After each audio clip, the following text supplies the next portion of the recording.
देर रात राजा अपने घर जा रहा है। रात बहुत हो चुकी है।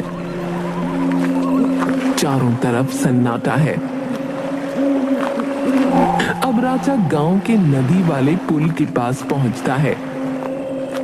वहां वो देखता है एक औरत जो दुल्हन के लिबास में है, वो नदी में छलांग लगाने जा रही है। अरे ये क्या, मुझे इन्हें रोकना होगा। तुम कौन हो और मरना क्यों चाहती हो? दुल्हन के रोने की आवाज चारों तरफ गूंज रही है। राजा डरते हुए दुल्हन से पूछता है, देखो, इतनी रात में तुम्हारा यहाँ अकेला होना सही नहीं है। अगर तुम अपने बारे में कुछ बताओ तो शायद मैं तुम्हारी कुछ मदद कर पाऊं। मेरा इस दुनिया में कोई नहीं है। अरे तो तुम क्या अब यहीं रहोगी? कहाँ जाओगी? क्या खाओगी? कुछ पता है अपना? मैं ऐसे कैसे यहाँ इसे छोड़ सकता हूँ? बेचारी बहुत दुखी लगती है। अब सुनो, अगर तुम बुरा न मानो तो कुछ दिन मेरे साथ रह सकती हो। मेरा घर इसी गांव में है। आप मुझे मेरे हाल पर छोड़ दो, कहीं मैं आपके लिए मुसीबत न बन जाऊं। देखो, मैं तुम्हें यहाँ अकेला नहीं छोड़ सकता। तुम कल बेशक कहीं और चली जाना, लेकिन अभी यहाँ से चल लो। मैं अच्छा इंसान हूँ, मुझे गलत मत समझना। दुल्हन थोड़ा सोचती है और खड़ी होकर राजा के साथ चल देती है। राजा और दुल्हन राजा के घर पहुंचते हैं।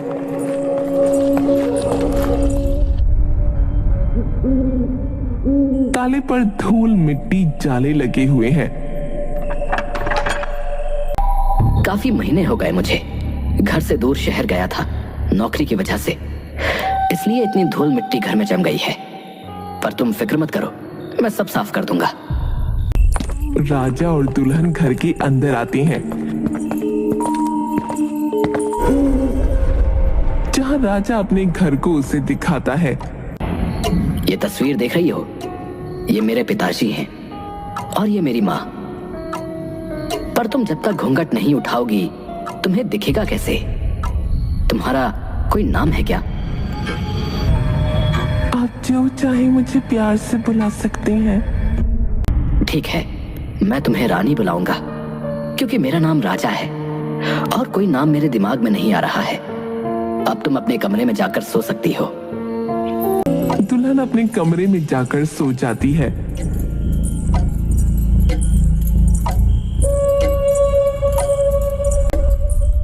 लेकिन वो अपना घूंघट नहीं उठाती। तभी देखते हैं कि राजा के कमरे की खिड़की के बाहर बहुत सारे कुत्ते आ चुके हैं।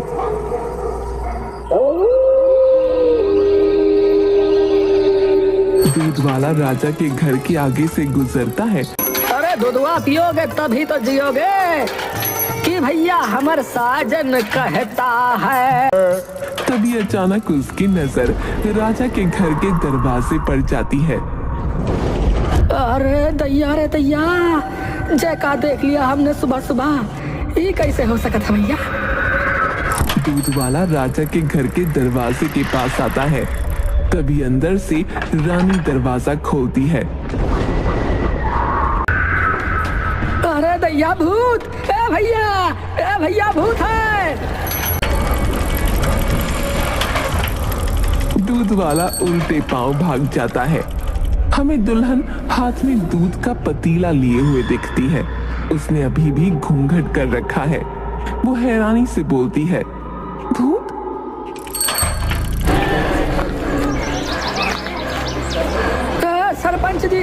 सरपंच जी, हमारी बात सुनिए, अनर्थ हो गया। अरे जो नहीं होना था वही हो गया। क्या देखा? सीधा सीधा बोल गोपी। अरे हमने वो भूत घर में दुल्हनिया को देखा। ये समझो कि भूत को देखा। क्या? ऐसा नहीं हो सकता। उसका दरवाजा तो हम सबने मिलकर बंद किया था भाई। अरे हमने खुद अपनी आंखों से एक दुल्हनिया को वहां देखा है सरपंच जी। आप चाहें तो हमारे साथ वहां चलकर देख लें। नहीं, अभी नहीं। अभी मुझे बहुत काम है। उस घर को हम सुबह देखने चलेंगे। तब तक ये बात किसी को मत बताना। ठीक है सरपंच जी, हम जो है कल सुबह आपके पास वक्त से पहुंच जाऊंगा। हाँ। दूध वाला दूध बेचकर अपने घर लौट रहा है अपनी साइकिल पर। तभी वो जंगल के बीच का रास्ता ले लेता है। वो गाना गुनगुनाता हुआ जा रहा है। ये क्या था भैया? कौन है उधर? कौन है उधर? कौन है? अरे अरे कौन है रे? अरे कुछ तो बोलो भैया। भैया कुछ तो बोलो। दूध वाले को आगे बढ़कर कुछ नहीं मिलता। लगता है कोई जानवर वगैरह है। छोड़ते हैं, घर का निकलते हैं जल्दी।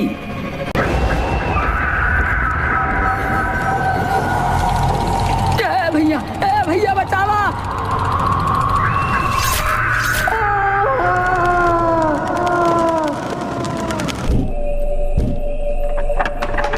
दुल्हन दरवाजा खोलती है। उसके सामने राजा खड़ा है जो अपनी नौकरी से आज लेट लौटा है। क्या तुम सो गई थी रानी? माफ करना, मुझे आज थोड़ी देर हो गई। कोई बात नहीं, मेरी आंख लग गई थी। तुमने खाना खा लिया? वैसे बुरा ना मानो तो मैं तुमसे एक बात पूछूं? तुम्हारा ये हाल किसने किया? दुल्हन के लिबास में तुम उस पुल के नीचे कैसे पहुंची और आत्महत्या भी करने जा रही थी? मैं अनाथ हूँ। मेरे गांव वालों ने मेरी एक आदमी से शादी कर दी जो शादी की रात मुझे जंगल में छोड़ गया। कुछ दिन तक मैं यूं ही भटकती रही। उसके बाद मैं हार गई। जब मुझे नदी दिखी तो मैंने सोचा ऐसी जिंदगी से तो मौत अच्छी है, लेकिन फिर वहाँ आप आ गए। तुम्हारी कहानी तो बहुत दुख भरी है। देखो, मैं और तो कुछ नहीं कर सकता, लेकिन एक मदद कर सकता हूँ।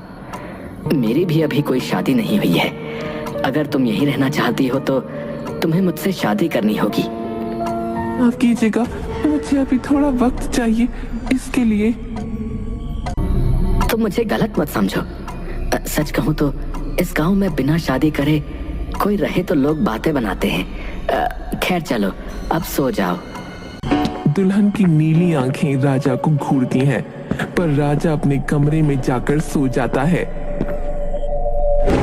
सरपंच अपने साथ कुछ लोगों को लेकर राजा के घर पर आता है। सारे लोग राजा के घर के आगे आकर रुक जाते हैं और वो देखते हैं राजा के घर के आगे तो ताला लगा है और उस ताले पर धूल भी लगी हुई है, जैसे उसे कई दिनों से खोला न गया हो। लगता है उस दूध वाले की बुद्धि सटक गई है। यहाँ तो ताला लगा हुआ है भाई। आने दो उसको मेरे पास, फिर उसकी खिंचाई ना करी ढंग से तो तुम लोग देखना। सब लोग लौट जाते हैं। सब लोगों के जाने के बाद सरपंच और उसके साथ कुछ लोग राजा के घर से वापस जा रहे हैं।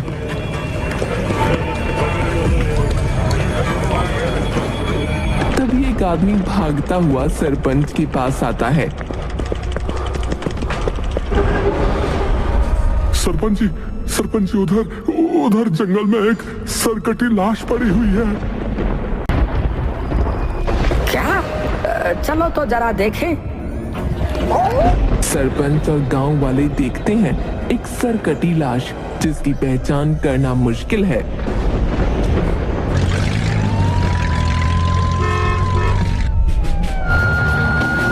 सरपंच जी, लाश की पहचान हो गई है।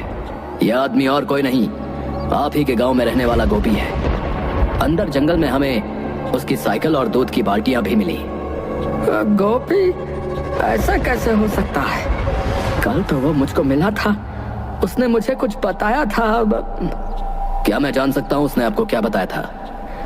हमारे गांव में एक भूतिया घर है जो बहुत सालों से बंद था, लेकिन कल उसने मुझे कहा कि उस घर में कोई रह रहा है। उसने किसी दुल्हन को वहां देखा है, लेकिन आज सुबह मैं वहां गया था। घर में ताला लगा हुआ था।